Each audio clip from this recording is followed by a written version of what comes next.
While you were busy trying to figure out if that dress was navy or black, Catherine was out here dropping breadcrumbs like Hansel and Gretel. Except instead of finding her way home, she's navigating royal diplomacy one perfectly placed bow at a time. I'm talking about fashion espionage. People.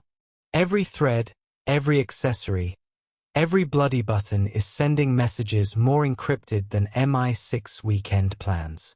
And if you think I'm being dramatic, well, you clearly haven't been paying attention to how the royals actually communicate. Welcome back to Royal Cookies, where we serve up the juiciest royal gossip with a side of heart-wrenching humanity. Please remember to subscribe and click on the notifications bell icon, so you will be notified whenever we upload new cookies about the British royal family. Let's start with the basics, shall we? When Kate steps out for a royal tour, she's not just getting dressed. She's suiting up for battle. Think of her wardrobe as diplomatic armor, where every choice could either strengthen international relations or accidentally start a fashion Cold War. Remember that purple bow she wore to Wimbledon? That wasn't just a cute accessory, it was a subtle nod to the All England Lawn Tennis and Croquet Club, whose colors have been green and purple since 1909. Casual? I think not. The woman is basically a walking Wikipedia of institutional knowledge, except she makes it look effortlessly chic. But here's where it gets absolutely bonkers, and I mean this in the best possible way. Kate's fashion team operates like a think tank. They're probably sitting around massive conference tables with mood boards, cultural research, and probably a direct line to the Foreign Office. Because God forbid she wears the wrong shade of blue and accidentally insults an entire nation. And can we talk about the pressure for a hot minute? Imagine waking up knowing that fashion bloggers from here to Tokyo are going to dissect your outfit choice like it's the bloody Rosetta Stone. One wrong hemline and suddenly you're trending on Twitter for all the wrong reasons. Right? Let's talk about the moment that had every fashion editor clutching their pearls and reaching for their film studies textbooks. Kate stepped out in a chic black and white Jenny Packham dress, paired with a Philip Tracy hat, and royal fans immediately spotted the My Fair Lady references, where Audrey Hepburn wore a very similar look in the iconic 1964 film. Now, this wasn't just, oh, I like Audrey Hepburn, let me cosplay a bit. No, this was strategic brilliance wrapped in elegant simplicity. Think about it, you're channeling one of cinema's most beloved icons, someone who represented grace, sophistication, and timeless elegance. It's like saying, I'm not just your Princess of Wales. I'm channeling the spirit of every woman who ever made black and white look absolutely divine. But the genius doesn't stop there. Oh no. The timing, the venue, the message, it's all calculated. When you reference Audrey Hepburn, you're tapping into something universally beloved. It's diplomatic fashion at its finest because who's going to criticize an Audrey Hepburn tribute? It's like criticizing puppies or Sunday roasts. You just don't do it. And can we appreciate the level of fashion literacy this requires? Kate's team isn't just looking at what looks pretty. They're doing deep dives into cultural significance, film history, and the emotional resonance of iconic looks.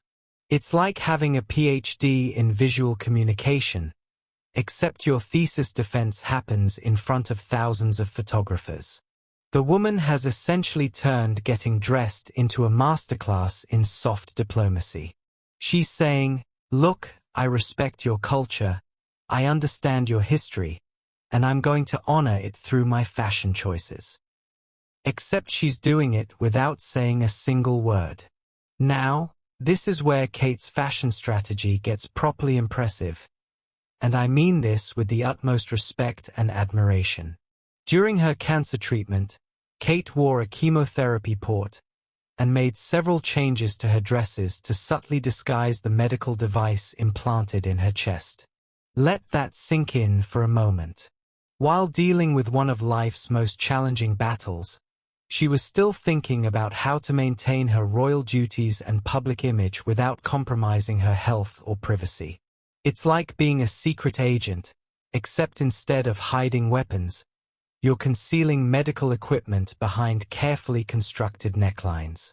The level of planning this required is absolutely staggering. Every dress had to be strategically altered, every neckline carefully considered.